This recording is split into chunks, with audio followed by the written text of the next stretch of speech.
तत्कालीन वरिष्ठ पुलिस अधीक्षक गौतम बुद्ध नगर द्वारा व्यक्तिगत द्वेष के कारण की गई कार्रवाई के विरुद्ध माननीय उच्च न्यायालय ने दिया न्याय।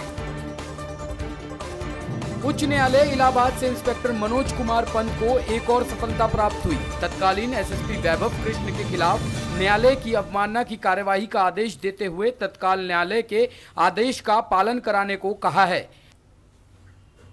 आपको बताते चले कि इंस्पेक्टर मनोज कुमार पंत को उनकी कार्यशैली के कारण आम नागरिक उन्हें प्रसिद्ध फिल्म सिंघम के नायक के रूप में देखती है।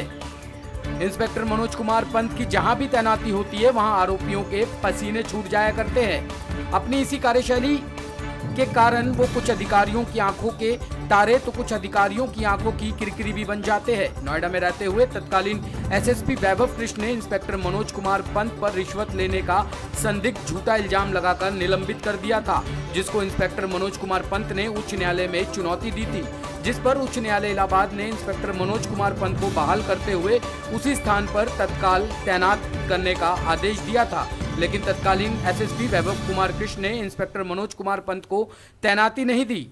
इंस्पेक्टर मनोज कुमार पंत ने पुनः उच्च न्यायालय में आदेश का पालन न कराने व अवमानना का केस दर्ज कराया, जिस पर इंस्पेक्टर मनोज कुमार पंत को उच्च न्यायालय ने अवमानना का मामला सही पाते हुए तत्कालीन एसएसपी वैभव कृष्ण के खिलाफ न्यायालय की अवमानना की कार्य का आदेश देते हुए अपने पूर्व आदेश को तत्काल पालन कराने का एक और अवसर दिया है। मनोज पंत का क्या मामला था और क्या हुआ है हाईकोर्ट में? पूरा प्रकरण यह है कि इंस्पेक्टर मनोज पंत सेक्टर 20 थाना नोएडा जनपद गौतम बुद्ध नगर में थाना प्रभारी के रूप में वर्ष 2019 में तैनात थे। 30 जनवरी 2019 को एक घटना घटित हुई और वहां पर senior superintendent of police Vaibhav Krishna थे।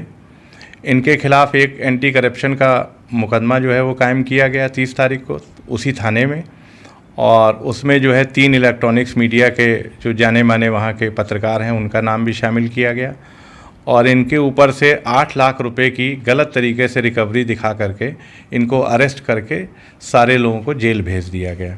2-3 महीने जेल में रहने के बाद मनोज पंत को इलाहाबाद उच्च न्यायालय ने जमानत दी और जेल से छूट के आने के बाद इन्होंने इलाहाबाद उच्च न्यायालय का दरवाज़ा खटखटाया और निलंबन आदेश दिनांक 30/1/2019 को इलाहाबाद उच्च न्यायालय में चुनौती दी। मामले की सुनवाई अश्विनी कुमार मिश्रा जी की अदालत में हुई। कोर्ट ने इंस्ट्रक्शन सीख करने के लिए राज्य सरकार के वकीलों को टाइम दिया और उसके बाद पुनः मामले में सुनवाई हुई। सुनवाई में मामले के दरमियान सुनवाई में न्यायालय ने यह पाया कि इनका सस्पेंशन आदेश जो है वो इन अकॉर्डेंस विद लॉ नहीं था, क्योंकि सस्पेंशन आदेश इंस्पेक्टर का पारित करने के लिए DIG/IG उसकी अपॉइंटिंग अथॉरिटी है, वही पारित कर सकती है। और दूसरा आधार ये लिया गया था कि बगैर प्रारंभिक जांच के 30 जनवरी को इनको सस्पेंड कर दिया गया था, जो कि यहाँ इलाहाबाद उच्च न्यायालय की जो फुल बेंच है उसके आदेश के विरुद्ध है। इन्हीं दोनों के आधार पर जो है न्यायालय ने संज्ञान लेते हुए सस्पेंशन आदेश अग्रिम आदेशों के लिए स्थगित कर दिया और साथ ही साथ यह आदेश पारित किया कि ये वहीं पर कंटिन्यू करेंगे और इनको जो है वो सैलरी दी जाएगी। इस आदेश के अनुपालन में एसएसपी वैभव कृष्ण ने एक आदेश पारित करते हुए इनको बहाल तो कर दिया, लेकिन इनको पोस्टिंग नहीं प्रदान की गई। और दूसरा एसएसपी वैभव कृष्ण ने एक और आदेश पारित किया, मीडिया में विज्ञप्ति जारी करी जिसमें उन्होंने ये लिखा हाई कोर्ट के ऑर्डर का इंटरप्रिटेशन किया। इन सब आदेशों के बाद मामले में पुनः सुनवाई जो है अंतिम रूप से हुई और अंतिम रूप से सुनवाई होने के बाद कोर्ट से एडिशनल एडवोकेट जनरल ने यह टाइम लिया कि इस ऑर्डर को हम रिविजिट करेंगे। अंतोगत्वा जो है एसएसपी ने इस आदेश को जो है वापस ले लिया, क्योंकि ये आदेश गलत था। और वापस लेने के बाद निलंबन आदेश वापस लेने के बाद कोर्ट ने यह आदेश पारित किया कि क्योंकि निलंबन आदेश स्वयं एसएसपी वैभव कृष्ण द्वारा वापस ले लिया गया है, अतः यह याचिका अंतिम रूप से निस्तारित की जाती है। और 2 डायरेक्शंस दिए। पहला डायरेक्शंस तो ये दिया कि मामले में जो है कानून के तहत विभागीय कार्रवाई की जाए, और दूसरा ये किया कि इनके वहाँ पोस्टिंग के विषय में अप्रोप्रिएट ऑर्डर जो है वो सीनियर सुपरिटेंडेंट ऑफ पुलिस जो है वो पारित करेंगे। इस आदेश का अनुपालन नहीं किया गया एसएसपी वैभव कृष्ण द्वारा, क्योंकि न तो निलंबन के पीरियड की इनको सैलरी प्रदान की गई और न ही इनको पोस्टिंग प्रदान की गई।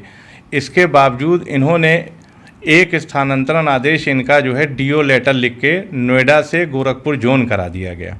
गोरखपुर जोन स्थानांतरण होने के बाद मनोज पंत इलाहाबाद उच्च न्यायालय आए और इन्होंने अवमानना याचिका दाखिल करी। अवमानना याचिका में यह आरोप लगाया गया कि माननीय इलाहाबाद उच्च न्यायालय के आदेश का अनुपालन सुनिश्चित नहीं किया जा रहा है, इनको वहां पोस्टिंग नहीं प्रदान की गई और माननीय न्यायालय के आदेशों के विरुद्ध इनका स्थानांतरण गलत तरीके से गोरखपुर जोन करा दिया गया है। अवमानना याचिका पर माननीय न्यायमूर्ति जस्टिस सुनीत कुमार जी के यहाँ सुनवाई हुई और उन्होंने प्रदेश के आला अफसरों को यह आदेश पारित किया कि 2 महीने के अंदर जो है आदेश का पालन सुनिश्चित करें और साथ ही साथ उन्होंने ये भी होल्ड किया कि मामले के तथ्यों को देखने के बाद यह स्पष्ट प्रतीत हो रहा है कि प्रामा फेसाई इन लोगों के ऊपर अवमानना का मामला बनना है। 2 महीने गुजर जाने के बाद भी मनोज पंत के प्रकरण में उनको वहां पर पोस्टिंग नहीं प्रदान की गई, न कोई आदेश पारित किया गया और उनके उस पीरियड की सैलरी भी नहीं दी गई। अतः पुनः मनोज पंत ने इलाहाबाद उच्च न्यायालय में एक याचिका अवमानना याचिका दाखिल करी, जिसमें मामले की सुनवाई honourable justice MC Tripathi ji की अदालत में हुई। माननीय न्यायालय ने ये पाया कि प्रथम दृष्टया देखने के बाद ऐसा प्रतीत होता है कि इन अधिकारियों द्वारा अवमानना की गई है, अतः इनको एक अंतिम अवसर प्रदान करते हुए 6 सप्ताह का समय दिया जाता है कि माननीय इलाहाबाद उच्च न्यायालय के आदेशों की अवहेलना ना हो और उसका अनुपालन जो है सुनिश्चित करें जो है। अन्यथा की स्थिति में मनोज पंत को ये कोर्ट ने यह लिबर्टी दी है कि वो 6 हफ्ते बाद पुनः माननीय न्यायालय में अर्जी दाखिल करके याचना कर सकते हैं।